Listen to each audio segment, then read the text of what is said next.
नर्मदे हर नर्मदे हर नर्मदे हर। मा पतित पावनी जगदायनी आनंदकंदनी वरदायनी वैराग्यदायनी नर्मदा मैयाच्या चरणावरती साष्टांग दंडवत प्रणाम। जे मा नर्मदा मैयाचे भक्त परिवार, जे भक्तगण परिक्रमेमध्ये चालतायत, ज्यांची परिक्रमा झालेली आहे, ज्यांना परिक्रमा करण्याची इच्छा आहे, अशा सर्व संत महानुभावांच्या चरणी सेवकाचा सादर साष्टांग दंडवत प्रणाम। आणि मी तुम्हा सर्वांचं मनापासून स्वागत करतो आमच्या संत विचार या चॅनल पेजवरती।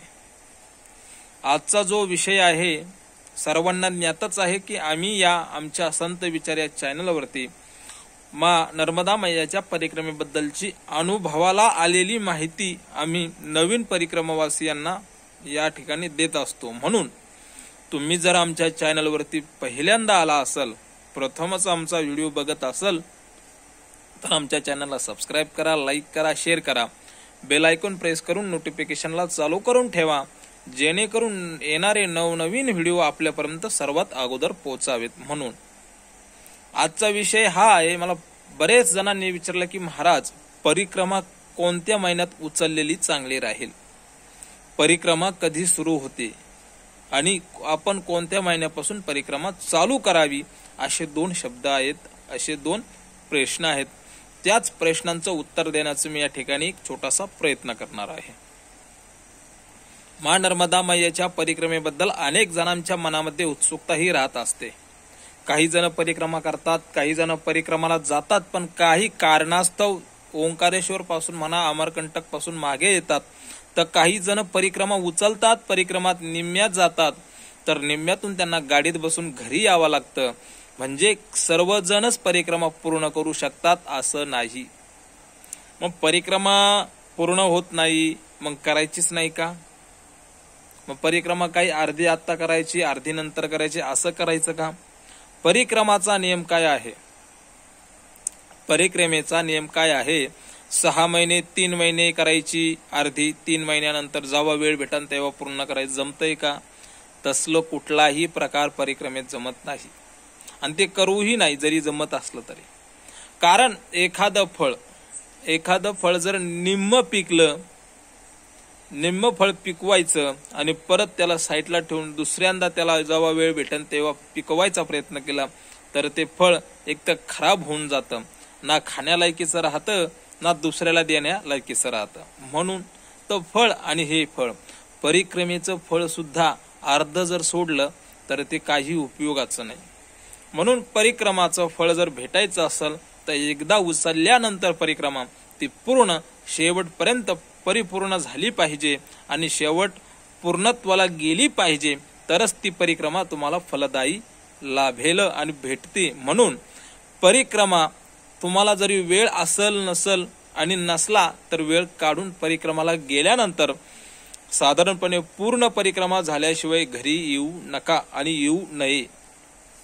महत्वाचा मुद्दा, आम्हाला परिक्रमेमध्ये असताना बहुत जन असे भेटले होते, परिक्रमा सुरू करतायत, खूप सुंदर परिक्रमा करतायत, मध्यंतरी काहीतरी छोटासा ऍक्सिडेंट म्हणा, छोटंसं काहीतरी घरी कारण वगैरे झाल्यानंतर त्यांना घरी यावं लागतं। इमर्जन्सी असेल तर तुम्ही नक्की या, पण कुठंतरी गुडघा दुखायला लागला, कुठंतरी पोटच दुखायला लागलं, कुठंतरी थंडी ताप आलाय, कुठंतरी ताप आलाय, या क्षुल्लक कारणावरून आपली परिक्रमा खंडित करू नका। वाटलं तर एका आश्रमामध्ये 2 दिवसाचे 4 दिवस मुक्काम करा। परिक्रमेचा नियम आहे, जो परिक्रमावासी निरोगी आहे, ज्याला कुठल्याही प्रकारचा आजार नाही, त्याने आश्रमात 1 दिवसाच्या वर जास्त थांबायचं नाही। पण आजारी जर असाल तर त्यांनी 2 ते 4 दिवस तो आश्रमामध्ये थांबू शकतो, असा परिक्रमेचा नियम आहे। म्हणून आपण साधारण क्षुल्लक गोष्टीवरून परिक्रमा सोडून घरी येण्याचा अट्टाहास सोडून द्यावा आणि आपली परिक्रमा पूर्ण कशी होईल याचा विचार करावा। मग परिक्रमेमध्ये गेल्यानंतर येणाऱ्या अडचणी काय? तर परिक्रमेमध्ये गेल्यानंतर तुम्हाला येणाऱ्या अडचणी असतात। एक तर उन्हाळ्याची अडचण जास्त असते। उन्हाने मनुष्याचं शरीर तपतं आणि तापल्याने शरीरातील पाण्याची जी लेवल आहे, पाण्याची जी प्रमाणता आहे ती पाण्याची प्रमाण पातळी घसरल्या जाते, त्यावेळेस आपल्या का घसरल्या जाते तर आपल्या शरीरातून उन्हाने जे काही घाम निघतो त्या घामाद्वारे आपल्या शरीरातील पाण्याची पातळी खालवते, मग त्या ठिकाणी आपल्याला जास्त पाणी पियावा लागतं आणि ते पाणी पिल्यानंतर ते पाणी शरीराला पचलंही पाहिजे, नाही पचलं तर शरीराला त्याच्यापासून तकलीफ होते। मग त्या उन्हामध्ये जात असताना तुम्हाला शरीराला कोणाला रात्रीची लघवी लागते, त्याला आपण उन्हाळी ज्याला म्हणतात, असे छोटे छोटे प्रॉब्लेम सगळ्यांना होतात। म्हणून उन्हाची परिक्रमा टाळायची असेल तर त्यांनी परिक्रमा सुरू झाल्यानंतर लगेच परिक्रमा उचलायला पाहिजे। पण महाराज मुद्दा हा आहे की परिक्रमा चालू होते कधी, मेन पॉइंट परिक्रमा सुरू होते कधी। परिक्रमा सुरू होते कधी? कोजागिरी पौर्णिमेला सुरू होते का? नाही, कोजागिरी पौर्णिमा ही चुकीची आहे। कोजागिरी पौर्णिमेला फक्त महाराष्ट्रीयन आमचे मराठी बांधव भगिनीच हे परिक्रमाला जात आहेत, पण खरी चालू होती परिक्रमा ती त्रिपुरारी पौर्णिमेला चालू होती, दिवाळी झाल्यानंतर। दिवाळी झाल्यानंतर जी काय पौर्णिमा असते ना, त्या पौर्णिमेला खरी परिक्रमा ही सुरू होत असते। बहुत श्रुतजन महाराष्ट्राच्या बाहेरील हे त्रिपुरारी पौर्णिमेनंतर आपली परिक्रमा सुरू करतायत। सगळ्यात विशेष महत्वाचा जो मुद्दा आहे, परिक्रमेमध्ये उन्हाळ्यामध्ये सगळ्यात जास्त त्रास होतो, कारण मी स्वतः अनुभवलेला आहे। मी डिसेंबरच्या 28 तारखेला परिक्रमा उचलली होती, तर तिथून पुढे मी ज्यावेळेस काही दक्षिण तटालाही मला थोडा उन्हाचा चटका हा लागलाच, बसलाच आणि बसतोच। तर नंतर मी ज्यावेळेस उत्तर तटाला लागलो त्यावेळेलाही उन्हाचा चटका मला बसला होता। सगळ्यांनाच ऊन सहन होतं असं नाही, मग काही जास्त ऊन पडल्यामुळे सुद्धा घरी निघून जातात।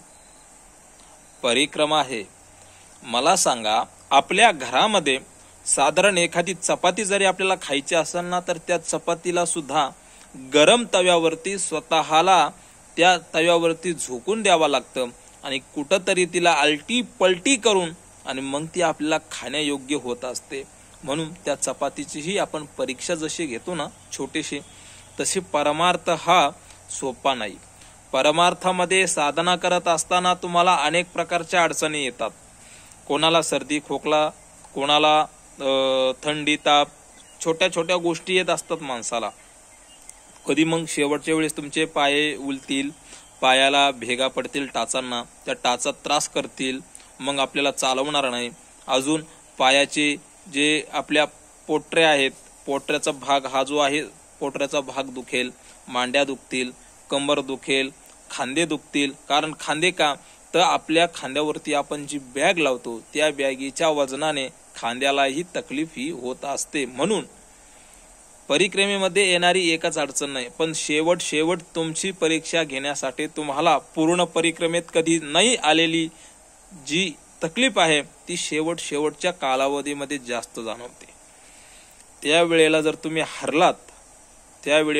हरलात तर समजून घ्यायचं की आपली परिक्रमा निष्फळ झालेली आहे।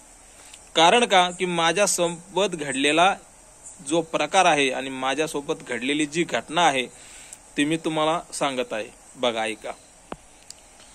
ज्यावेळेस मी माझी परिक्रमा पूर्णत्वाला चाललेली होती, मला पुढं जात असताना माझी ज्यावेळेस परिक्रमा ही कमी दिवसाची राहिली होती, कमी दिवसाची राहिल्यानंतर एक दिवस दुपारचा जो 20वा मी जात असताना दुपारी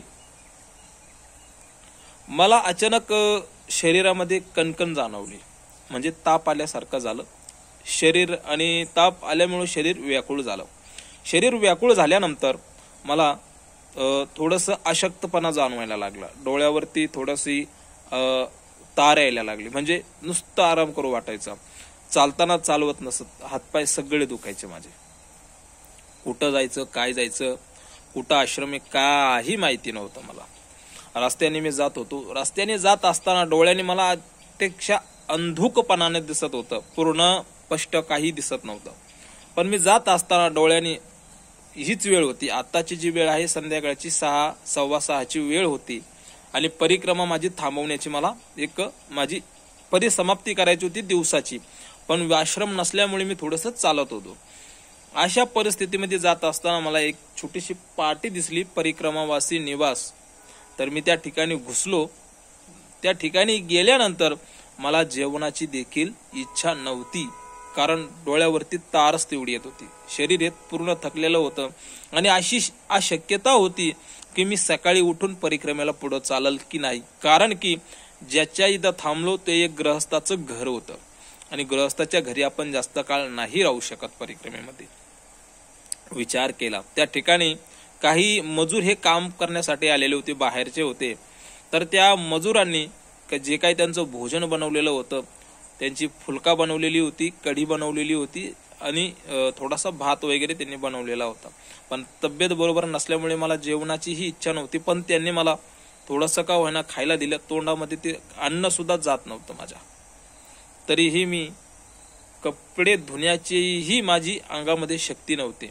पण कपडे धुणंही मला गरजेचं होतं, कारण सकाळी मला कपडे घालायलाच नव्हते. इतकी बिकट परिस्थिती माझ्यावरती एक दिवस आली होती. खूप भयानक परिस्थिती आली होती.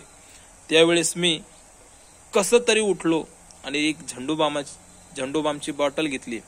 ती माझ्या कपाळाला आणि छातीला लावली. सकाळी मला बरं वाटलं. नेमका रस्त्याला निघलो, परिक्रमेच्या रस्त्यावरती.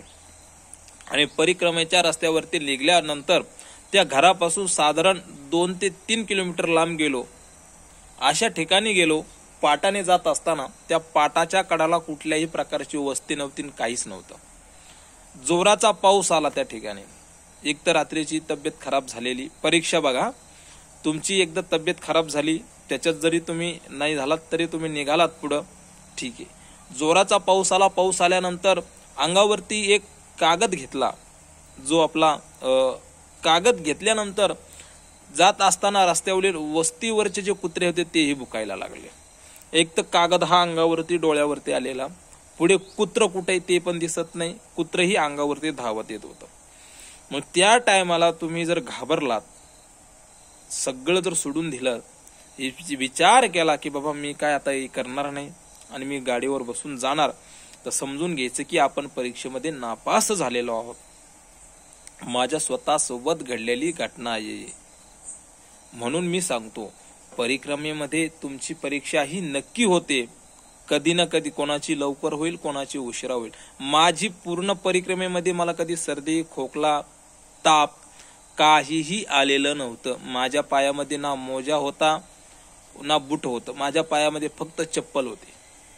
चप्पलाच्या व्यतिरिक्त मी पायाला कधी सुरक्षा जास्त दिलेली नाही.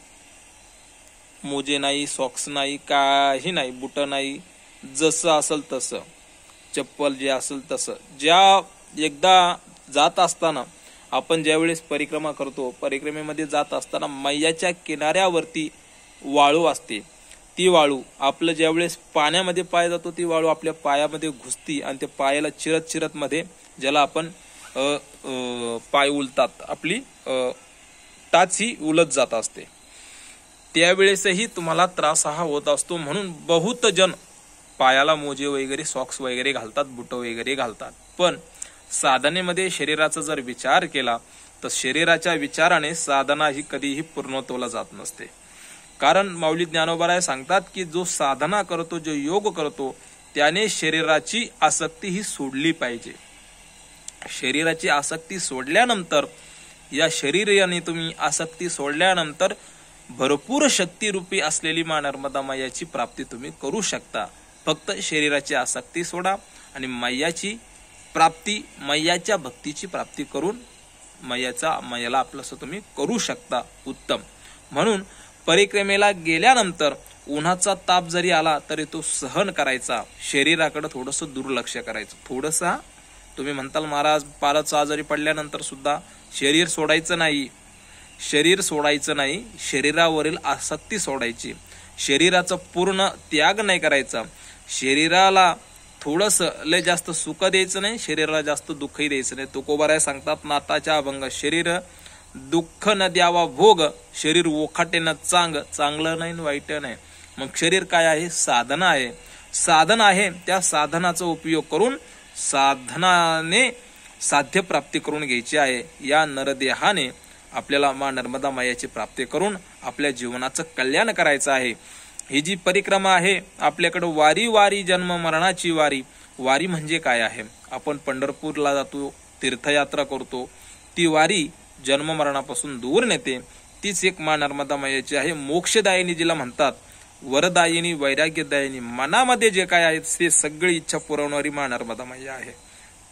म्हणून परिक्रमेला गेल्यानंतर सगळ्या विषयांचा त्याग करून एकच विषय मनात ठेवायचा की कशी माझी परिक्रमा पूर्ण होईल आणि मी कसा पूर्ण करून, ती पण पायी परिक्रमा कशी पूर्ण होईल याच्याच विचाराने आपली परिक्रमा आपण चालू करायची आणि आपल्या परिक्रमाचा शेवट जिथून उचलली तिथंच पूर्ण करून शेवटी ओंकारेश्वर भगवान तसेच ममलेश्वर भगवंतावरती आपल्या जलाचं अभिषेक करून आपली परिक्रमा पूर्ण करून मगच आपण घरी यायचं, असा हा क्रम आहे। म्हणून परिक्रमा ही तुम्ही त्रिपुरारी पौर्णिमेनंतर कधीही उचलू शकतात आणि शेवट अक्षय तृतीयाच्या आधी परिक्रमा ही आपल्याला पुरी करायची।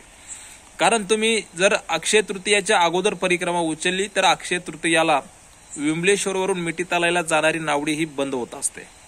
म्हणून परिक्रमा आधी उचला आणि पूर्ण परिक्रमा करून मगच घरी जा।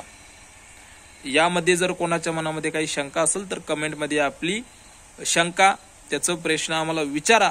जेवढं मला ज्ञात असेल तेवढ्या त्याच्या आधारे मी तुम्हाला उत्तर देण्याचा एक छोटासा प्रयत्न आहे। हा माझा कायम चालू राहील आणि मी सतत हा प्रयत्न करत राहील। जर तुम्हाला आमचा व्हिडिओ आवडला असेल तर आमच्या चॅनलला सबस्क्राईब करा, लाईक करा, शेअर करा, बेल आयकॉन प्रेस करून नोटिफिकेशनला चालू करून ठेवा, जेणेकरून येणारे नवनवीन व्हिडिओ आपल्यापर्यंत सर्वात अगोदर पोहोचावे। म्हणून चला तर सर्वांना सप्रेम रामकृष्णारी, सर्वांना सप्रेम नर्मदे हर, नर्मदे हर, नर्मदे हर। भेटूया पुढच्या नवीन व्हिडिओमध्ये।